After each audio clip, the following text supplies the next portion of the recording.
a l'air si impuissante que ça, finalement. Bah, sur Ebola, quand même, il y a eu 10 000 morts. Mais la prochaine épidémie, vous pensez que ça sera pareil ? Bah, c'est toujours, donc on revient sur ces questions qu'il faut prendre une décision très rapidement. Sur Ebola, donc ils en parlent dans cet article, je ne sais plus si le Guardian ou le Washington Post, à un moment, les autorités de santé ont demandé est-ce qu'il faut fermer les frontières. Et là, le professeur Rollin, qui a déjà vu d'autres épidémies d'Ebola, qui voit la diminution du nombre de cas, dit non, fermez pas les frontières, ça va juste affoler plus qu'autre chose. Bon, bah, rétrospectivement, c'était pas la meilleure décision, mais en se plaçant dans le contexte, voilà, c'est extrêmement dur de trancher. Pour donner des avis totalement, enfin, ils sont éclairés, mais c'est très très difficile de donner un avis tranché parce que effectivement, c'est pas si simple et on n'a pas tout compris. André Cicolea veut prendre la parole. Je rebondis sur les 10 000 morts par Ebola. Le cancer au niveau mondial, c'est 10 millions. Voilà. Ils vont faire une compétition, c'est terrifiant. Non.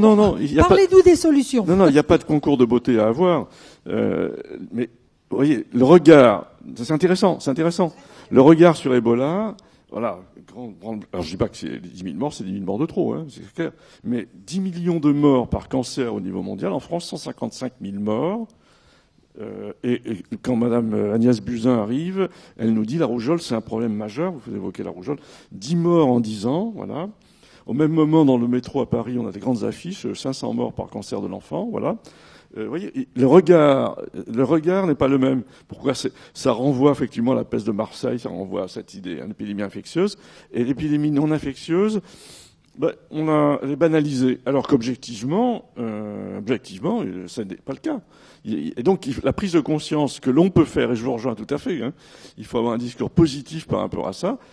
Déjà, il faut prendre conscience que c'est un problème et qu'on peut le traiter. C'est d'ailleurs un des problèmes, notamment au niveau des médias. On le traite pas de la même façon. C'est de montrer les choses, mais dire, voilà ce qu'on fait ou ce qu'on ne fait pas et ce qu'on devrait faire. Alors du coup, on a enlevé le bisphénol A des revêtements intérieurs je vais vous donner un autre exemple. On l'a enlevé des boîtes de conserve, des tickets de caisse, voilà pour l'instant. Donc on est passé à 70%. Les fameuses fadettes, là. Oui, voilà, tout à fait. C'est déjà c'est pas mal. Mais il y a d'autres sources. Et sur les phtalates, même chose. Hein. Là, par contre, on est à 99,6% dans les données sur les femmes enceintes en France. On devrait être à 0. Dans les sources, c'est bien identifié. Hein. Là aussi, on a des grandes études. Contamination maternelle, on montre effectivement, 12 ans après, un taux plus élevé d'obésité chez les filles. Vous voyez ? Là, c'est une maladie transmissible quelque part. On a une grande étude suédoise, un suivi pendant 10 ans de 4000 enfants. On met un lien entre le sol en PVC, de la chambre de l'enfant, et l'asthme de l'enfant. On met un lien entre le sol en PVC de la chambre des parents et l'autisme chez l'enfant. Donc, vous voyez, donc l'autisme, ça explose. On est aujourd'hui un enfant sur 100 en France, 1 sur 45 aux États-Unis. L'asthme, première cause de maladie chez l'enfant de 5 à 9 ans en Europe. Voilà, vous avez une source très, très banale, le sol en PVC. Pourquoi le sol en PVC ? C'est parce qu'effectivement, c'est du PVC, mais c'est 20 à 40% de DEHP, qui est le principal phtalate, qui est à peu près interdit partout, mais qu'on trouve continu parce qu'il y a des dérogations. J'ai cité, quand je suis passé à la matinale de France Inter, j'avais Léa Salamé en face de moi, alors j'ai cité le Chanel numéro 5 comme source de parfum contaminé par les phtalates. J'espérais ça n'a pas dû plaire, ça. Ça a suscité une réaction, effectivement. La plupart des parfums, y compris des parfums de grandes marques, parce que le Chanel numéro 5 au départ, il n'y avait pas de phtalates, hein. Mais aujourd'hui, on le fait avec des phtalates. Pourquoi on met des phtalates ? C'est parce que ça permet effectivement de tenir le parfum plus longtemps sur la peau. C'est vraiment intéressant comme utilisation. Mais le problème de fond, c'est que le phtalate va passer à travers la peau. Et donc, c'est le fixateur des parfums. Et donc, tous les parfums utilisent effectivement ces phtalates. Ça n'a aucun intérêt. Et quand on voit effectivement l'importance de la contamination sur la santé de l'enfant et sur sa descendance, c'est ce que j'ai montré notamment l'impact sur la qualité du sperme. Voilà, une source très facile à éradiquer. Alors, vous nous avez dit tout à l'heure qu'il y avait une centaine de salopards. Oui, oui, les grands salopards, oui. Voilà. Et alors, ça aussi, les politiques, ils ont absolument besoin de savoir, on commence par où? Ne serait-ce que pour bien identifier aussi ceux qui les produisent, les intérêts qu'ils ont à continuer à les produire, et comment passer à autre chose. Donc, oui, vous, scientifiques, est-ce que vous êtes assez clair, là aussi, sur une forme de hiérarchie oui, tout à fait. de l'élimination à avoir. Le top 100, là, vous avez un progrès considérable parce que phtalate, bisphénol, vous avez une contamination générale de la population. On est à plusieurs millions de tonnes de produits au niveau mondial. Donc, si vous éliminez, on les élimine tous les jours. C'est ça qui est extraordinaire. Tous les jours. L'organisme humain arrive à s'en débarrasser. Il a beaucoup plus de mal avec les dioxines, mais ça, tous les jours. Et donc, voilà, pour répondre à votre question pour être positif, hier, pas plus tard qu'hier, oui, je vous donne l'actualité la plus récente, le Conseil régional d'Île-de-France a voté la charte Villes et territoires sans perturbateurs endocriniens que nous proposons donc aux collectivités locales depuis 1 an. La région Île-de-France, c'est pas rien. Donc Paris avait été la première ville à signer la charte. Redites-le, pour être bien clair, c'est une charte. Alors, si je peux avoir effectivement... Sans perturbateurs endocriniens. J'ai prévu ça à la fin de mon exposé, voilà. Je peux avoir l'image, non? Est-ce que la technique nous entend veut me donner l'image et pourrait donner la dernière image ou l'avant-dernière image d'André Cicolella? Non, c'est pas moi, la charte. Celle qui parle de la charte. C'est une charte d'engagement sur une démarche, en fait, en 5 points. Voilà. Le premier point, c'est l'utilisation supprimer l'utilisation des pesticides. Voilà. Ah oui, moi je vois pas ce que je... Ah ben ça c'est là. Ah oui, voilà. Voilà. Si, c'est quand même intéressant, regardez. Ah oui, je l'ai maintenant. Voilà. En plus, c'est intéressant parce qu'on a fait une opération prélèvement de cheveux à Paris et à Strasbourg. Donc je sais quelle est la contamination des cheveux d'Anne Hidalgo par les phtalates. Voilà. Un secret. Sauf erreur de ma part, André, sauf erreur de ma part, ça n'a pas été très apprécié par la ministre de l'Environnement, ça. La ministre de la Santé. Elle n'a pas protesté sur ceux qui affolaient inutilement les populations en disant combien il y avait de phtalates dans les cheveux. Elle a pris. Je me trompe. Non, j'ai pas eu de. On fait cette opération-là parce que l'objectif, c'est d'envoyer un signal en fait. On sait le résultat, et le résultat, on l'a effectivement. Sur les 30 élus à Paris, 10 élus à Strasbourg, et puis d'autres villes vont suivre. Hein. On donne effectivement, on a dosé 2 phtalates en fait, et c'est principalement le DEHP qui est interdit dans pas mal d'usages, mais on retrouve une contamination quasi générale. Il y a un élu où le seuil de détection n'est pas atteint, donc vous voyez sur les 40, qui n'a pas effectivement ce phthalate. Mais par contre, vous avez les plus contaminés sont à peu près à un niveau de 400 picogrammes par milligramme. Mais donc vous voyez, on a une diversité importante. Et pourquoi? À l'origine, on les a pas employés que dans le parfum. Pourquoi ils ont été indispensables, ces phtalates? Alors, en plus, ce que l'on dose, c'est la transformation c'est ce qu'on appelle le métabolite, la molécule transformée. Donc, c'est l'organisme déjà transformé. Donc, ça veut dire l'ensemble de l'organisme est contaminé. Au départ, oui, quand l'utilisation dans le PVC, c'est un plastifiant. Ça rend le plastique souple, voilà. Donc c'est pour ça qu'on va le trouver effectivement dans les sols, mais c'est fait pour lutter contre le risque infectieux, très généralement. C'est pour ça qu'on va l'utiliser dans les crèches, on va l'utiliser dans les écoles, mais sauf que cette substance, si elle est chauffée, passe dans l'atmosphère. Et c'est le premier contaminant de la poussière domestique. Quand on fait des dosages dans la poussière domestique, on trouve principalement, en priorité, du DEHP, qui est ce phtalate. Donc, et on a le lien entre contamination de la poussière domestique et asthme de l'enfant. Ça aussi, ça a été montré clairement. Voilà. Donc, la bonne nouvelle, c'est qu'on peut... Donc, c'est pas que les acariens.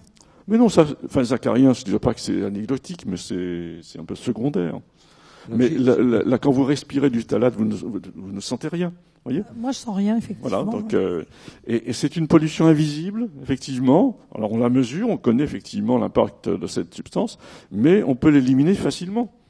Oui, c'est pas très compliqué, effectivement, de faire des sols sans PVC, sans phtalate. C'est pas très compliqué de faire des parfums sans phtalate.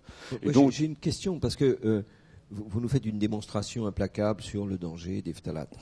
Mais j'imagine qu'en face, ceux qui les produisent, comme pour le tabac, il y a d'ailleurs un débat sur oui, mais vos démonstrations, les études sont contestées par d'autres études.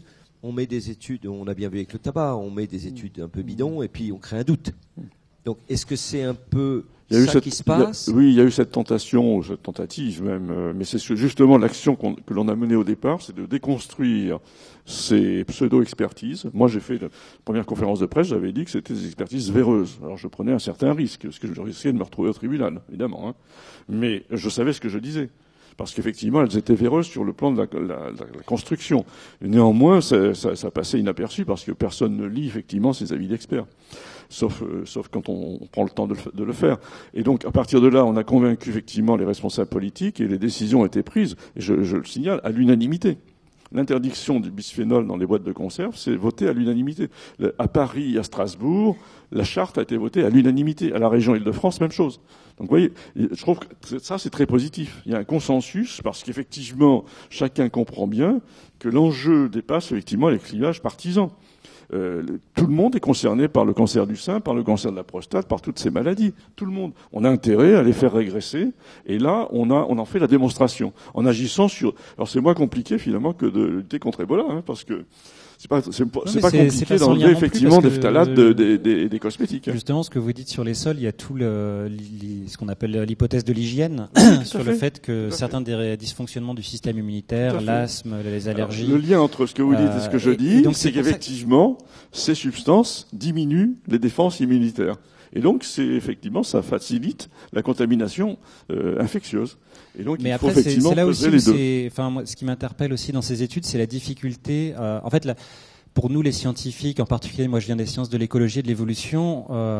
Mes prédécesseurs ont travaillé pendant des dizaines d'années où la limite, c'était les données. On avait très peu de données, et donc toutes les statistiques ont été développées pour extraire le maximum de signal de ce peu de données. Aujourd'hui, on est dans un scénario complètement différent. Là, André parlait de Berkeley où ils suivent 30 000 femmes, 40 000. Là, on est sur 40 000 et on leur demande, on leur pose des questions. Enfin, je sais pas combien il y a de variables explicatives, mais vous parliez des sols. Enfin, et donc on est dans des statistiques complètement différentes parce qu'aujourd'hui, si vous pouvez aller voir, il y a des sites internet qui font ça, qui cherchent ce qu'ils appellent des corrélations amusantes. Par exemple, vous pouvez trouver des corrélations très fortes entre le nombre de films réalisés par Nicolas Cage dans l'année, enfin dans lesquels joue Nicolas Cage, et le nombre de pendaisons par suicide. C'est-à-dire, si vous avez une base de données suffisamment grande, vous pouvez trouver ces corrélations. Et toute la difficulté de la science aujourd'hui, c'est d'arriver à corriger pour le nombre de variables qu'on met.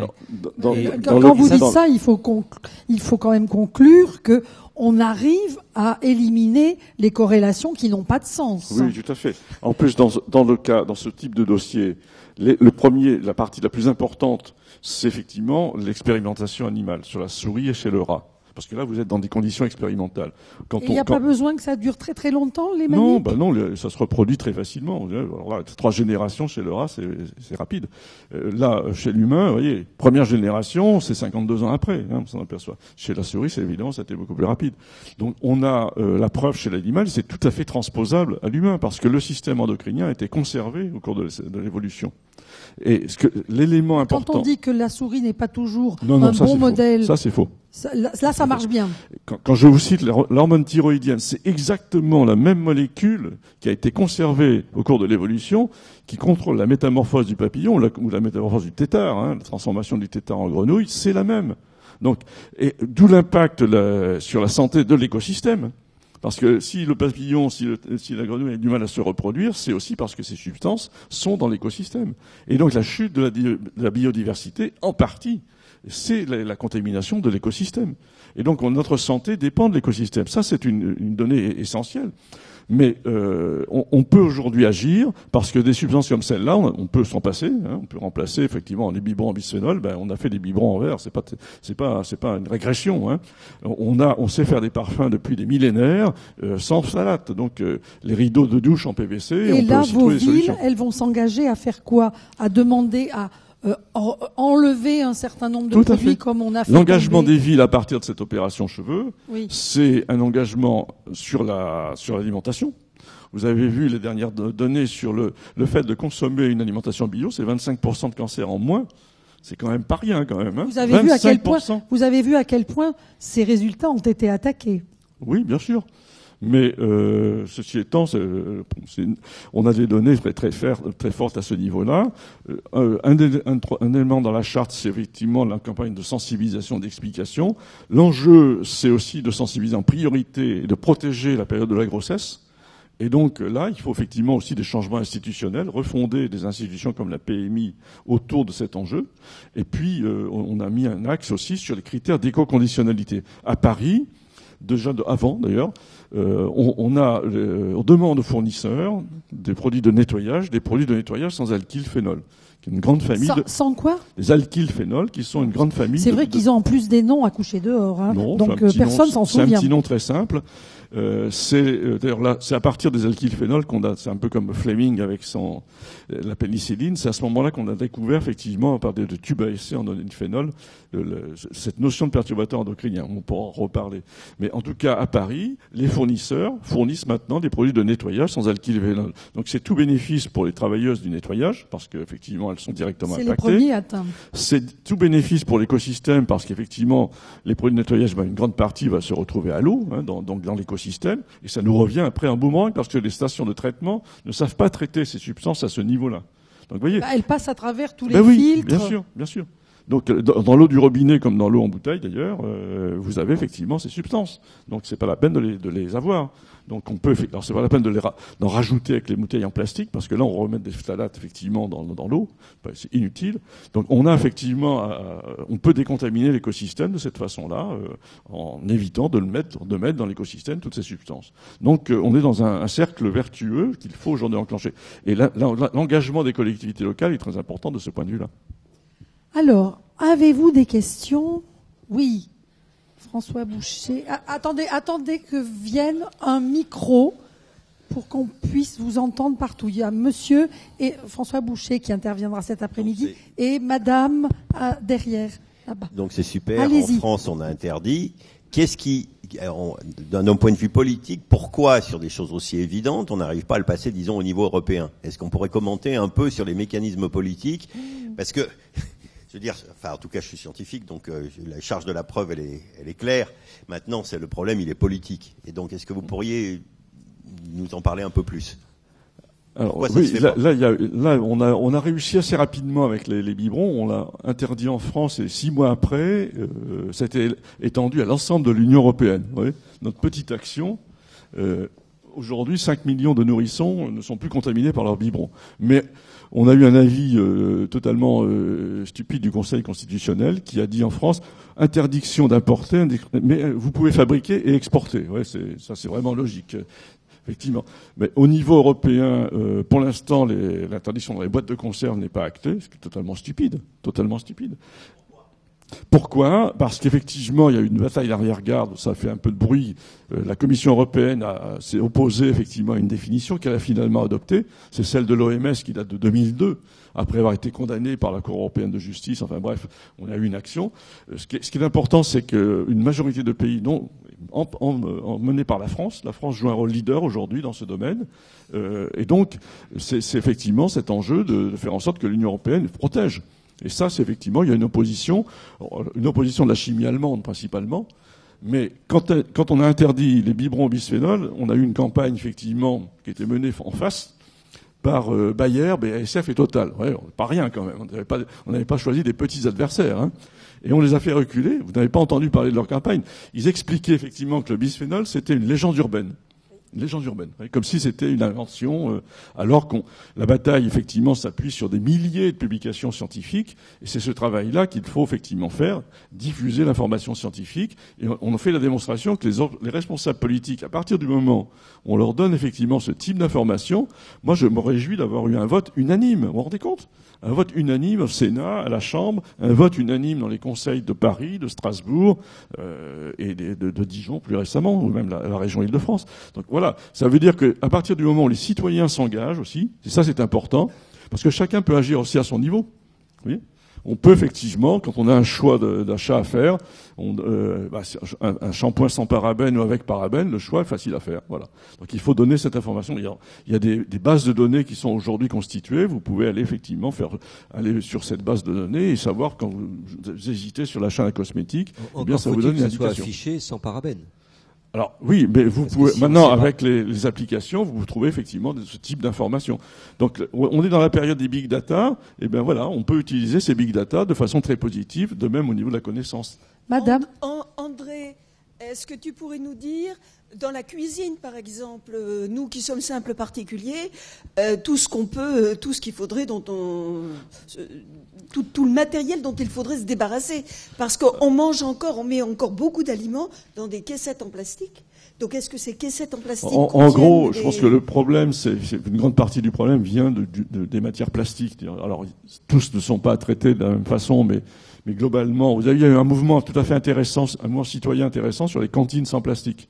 Vous voyez, voilà, ça c'était une source de contamination. C'est pas ce que j'aurais mis moi en priorité d'ailleurs, mais les parents d'élèves se sont mobilisés sur cette question-là. Le plastique, c'est aussi l'enjeu pour l'écosystème. Voilà, on est actuellement dans une phase où il y a autant de matières plastiques dans l'eau que de poissons. Vous voyez, c'est quand même invraisemblable comme situation. Mais c'est surtout le plastique quand on le chauffe.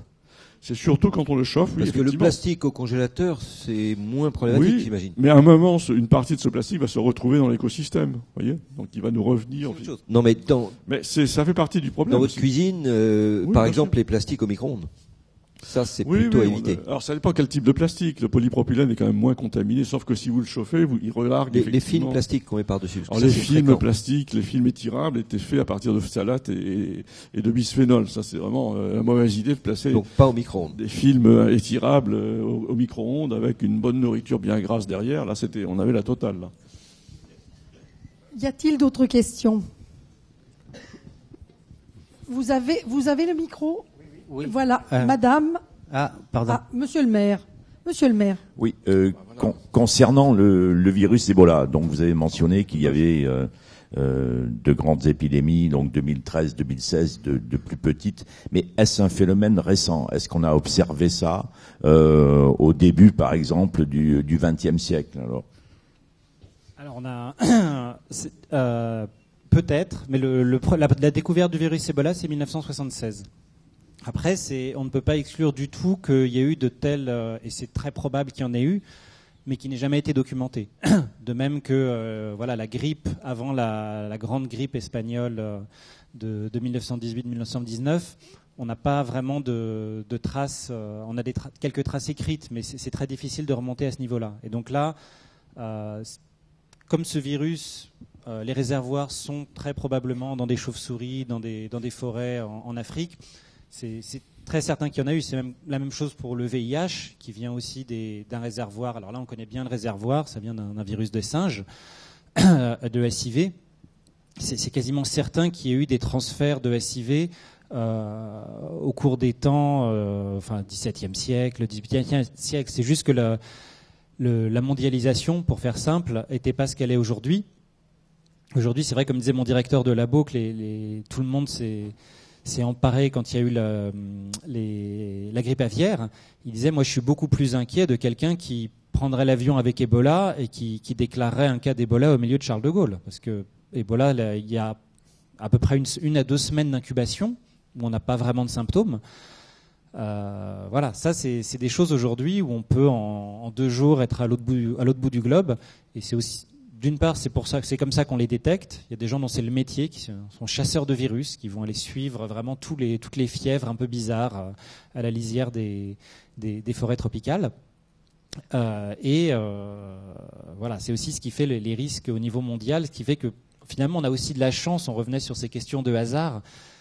Beaucoup de gens se sont demandé, est-ce que finalement il y a eu juste Libéria, Guinée, Sierra Leone, quelques cas éparses en Côte d'Ivoire. Il y a eu des cas en Espagne, des infirmières. Mais voilà, est-ce que ça aurait pu se propager au niveau mondial? Parce qu'un virus qui est pas détectable pendant 1 semaine, mine de rien, ça...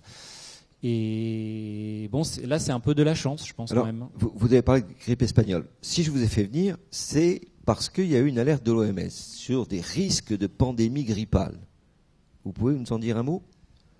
La grippe, c'est vrai que c'est le suspect numéro 1, enfin c'est l'ennemi numéro 1 du fait de cette épidémie de 1918-1919 qui a tué plus que la Première Guerre mondiale, parce que la grippe change tous les ans. Donc la grippe évolue, comme je vous le disais, pour le VIH, pour Ebola, et c'est pour ça qu'on refait le vaccin chaque année, parce que chaque année la grippe est un peu différente, et tous les 4 ou 5 ans, elle est beaucoup plus différente. Donc là, même un vaccin peut rester efficace quand même d'une année sur l'autre parce qu'il n'y a pas trop de changements. Tous les 4-5 ans, là, le vaccin n'est plus du tout efficace. Et en plus, on voit parfois des changements complets de grippe. C'est ces fameux numéros, vous savez, H1N1, H5N1, H2N3. Et alors ça peut générer des épidémies complètement différentes. Et on a vu des changements comme ça. Donc la grippe espagnole, c'était H1N1, ou H5N1, j'ai un doute. Ça a été remplacé par le H3N2, la grippe de Hong Kong. Il y a eu un retour du variant de la grippe espagnole dans les années 60-80. On pense que ça s'est échappé d'un laboratoire de l'URSS qui travaillait dessus. C'est donc un variant de la grippe espagnole qui s'est revenu. Donc ça, c'est la grosse inquiétude. C'est que on sait qu'il en existe. Il en existe des réservoirs chez les oiseaux, en particulier. Et c'est vrai qu'une grippe qui aurait la virulence d'une grippe aviaire et la transmission d'une grippe humaine, ça pourrait faire quelque chose de... Enfin, vous voyez, la grippe, quand elle circule, la plupart d'entre vous vont l'attraper. Donc si vous passez à quelque chose qui a une virulence extrême avec ce type de transmission, on est sur des scénarios assez catastrophiques. Pour compléter la question de Francis, entre la compréhension du virus qui circule à une année on a le temps vraiment de faire le vaccin ad hoc, ou bien il faut qu'il y ait un peu de prédiction. Alors c'est un enjeu financier énorme. Il y a si vous voulez lancer une start-up, arriver à prédire à quoi ressemblera la grippe de l'année prochaine, parce que là il y a beaucoup de morts aussi au niveau mondial sur la grippe. Il y a eu des loupés parce que voilà, c'était toujours un peu au doigt mouillé. En fait, ce qu'on regarde, la grippe en Asie en particulier est beaucoup plus endémique que chez nous. Donc on essaye de voir un peu ce qui circule là-bas. Il y a des suivis en continu dans certains villages ou villes au Vietnam, par exemple. Me racontait un collègue où là vraiment on suit les cas pour essayer de deviner ce qui va être pandémique. Parfois on se trompe. Il y a des collègues qui ont essayé d'utiliser cette information génétique parce qu'on peut suivre l'information génétique. Et là c'est aussi intéressant sur les différents modes de travail des collègues parce que lui au contraire, il n'a pas du tout fait sa start-up. Il a créé un site en accès libre qui s'appelle le Next Flu, la prochaine grippe, où dès qu'il y a des données qui apparaissent, il les automatise, il les met sur son site et il prédit comme ça quasiment en temps réel à quoi ça va ressembler. C'est un chercheur français ou Non, il est aux États-Unis maintenant. États-Unis. Et un autre point intéressant aussi, on parlait d'alligator tout à l'heure. Vous avez peut-être vu dans les journaux, ce qui a fait l'une de l'actualité, c'était le lama, parce qu'on s'est aperçu que le lama avait des anticorps. Donc les anticorps, c'est ce qui est produit par notre système immunitaire acquis, adaptatif, qui produit des anticorps très larges. Parce que le problème avec la grippe, c'est qu'on va produire des anticorps une année qui seront plus efficaces l'année d'après. Le lama, lui, il semblerait qu'il soit capable de cibler énormément de variants de grippe. Et donc là, ils étudient les possibilités de réutiliser ces anticorps généralistes pour faire un vaccin qui, pour le coup, serait beaucoup plus stable d'une année sur l'autre. Et donc voilà, aller étudier le lama, a priori, ça semble pas le sujet. Il faut chercher partout. Exactement. Il nous reste 1 minute. Y a-t-il une question, oui, Madame Oui, bonjour. Je voudrais savoir, je reviens sur les perturbateurs. Parlez bien dans le micro, sinon on ne vous entend pas. Sur les perturbateurs endocriniens, vous allez dans un supermarché où il y a les aliments bébés. Ce sont toutes des boîtes, des repas tout faits dans des boîtes que les jeunes femmes utilisent. Qu'en est-il des perturbateurs ? Alors, vous avez tout à fait raison de poser cette question. On a les données publiées par l'ANSES dans sa grande étude alimentation totale. Donc il y a même une version étude alimentation totale pour l'enfant de moins de 3 ans. Et donc, pour ce qui est des petits pots, par exemple, contamination totale par les phtalates. Voilà. Quand vous donnez des petits pots à un enfant, vous lui donnez aussi des phtalates. Totalement absurde. Alors la bonne nouvelle, c'est qu'effectivement, si ces petits pots sont dans des pots en plastique, la contamination est 3 fois plus élevée que s'ils sont dans des petits pots en verre. Voilà. Pourquoi le verre ne contamine pas, mais la nourriture qui a été transformée, c'est la transformation en fait, la transformation de l'alimentation est importante. Si vous transformez effectivement, si vous faites passer cette alimentation dans des tuyaux en plastique, elle risque de se charger. Moi, j'ai appris récemment que le cognac avait été refusé en Chine parce que il passait les normes chinoises. Les normes chinoises en phtalate, on se dit bon, ça doit être quand même un peu laxiste, mais il dépassait. Donc, alors l'industrie du cognac a trouvé une solution très simple. Elle mélange les anciens cognacs avec les nouveaux cognacs. Alors bon. Alors vous me direz que pour une femme enceinte, c'est pas recommandé de boire du cognac de toute façon. Mais le cognac au phtalate, encore moins, bien sûr. Mais ça traduit quoi? Ça traduit une contamination par l'alimentation, leur transformation d'alimentation.